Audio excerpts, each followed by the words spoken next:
Erev Tov Rabotai, we are continuing with our Mishna Yomi Masechet Terumot. We are up to Perik Zayin Mishnah Gimel. Today's Mishnah should be Leilu Nishmat Neria ben Tzvedlana Aranbai ben Eliyahu ben Burcha Israelov Minuchatam beGan Eden. Amen. Today's Mishnah is going to present more cases where someone eats terumah by mistake, but he doesn't have to pay the fifth of the total amount, which is a penalty.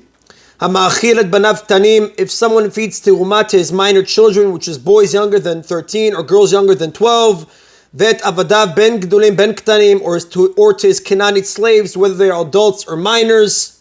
Or if someone eats terumah that was separated from produce grown outside the land of Israel, or if someone eats less than an olive's volume of terumah,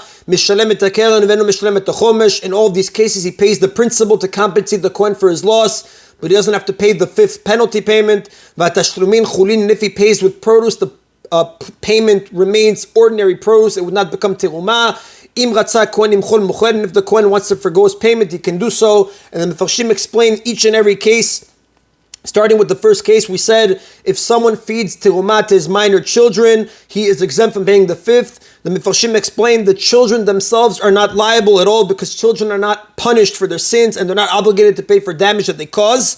But the father must pay the monetary value of the terumah to the Kohen because he was the one that stole it by feeding it to his kids. But he does not add the fifth because he did not eat it himself. The next case the Mishnah said was if a person feeds terumah to his Canaanite slaves, whether they are adults or minors. The Mefarshim explained Canaanite slaves are subject to all the monetary liabilities of adult Jews. However, the court cannot force them to pay the principal or the fifth because they usually have nothing with which to pay. In general, the Mefarshim tell us possessions of slaves are considered to be owned by their master. So here too, the master who fed them has to pay the monetary value of the terumah, though he doesn't have to pay the fifth penalty payment. The next case of the Mishnah was if someone eats terumah that was separated from produce grown outside the land of Israel. And Mefarshim explained the sages decree that terumah must be separated from produce that grows in Egypt, Amnon, Moab, and Babylonia. This type of terumah is different from regular terumah in that if someone eats it by mistake, he does not have to pay the fifth penalty payment. And the last case the Mishnah gave us was if someone eats less than an olive's volume of terumah, he doesn't have to pay the fifth penalty payment. The Mefarshim explain the act of eating is halachically defined as eating a an olive's volume amount of food, which we call kazait.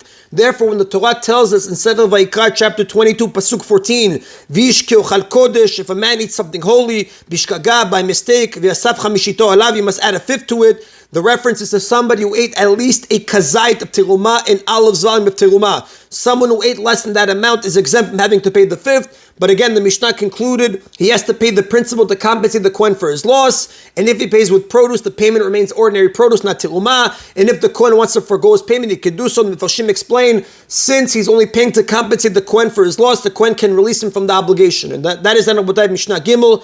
Mishnah Dalet sums up the laws that we taught in this chapter and in the previous chapter. Zaklal, this is the rule. Anyone who must pay the principal and the fifth for eating terumah, the produce he gives us payment becomes terumah. And if the Kohen wants to forgo the payment, he cannot forgo it because the Torah requires him to pay it. But anyone who must pay only the principal and not the fifth, if he pays with produce, the payment remains regular produce and does not become terumah.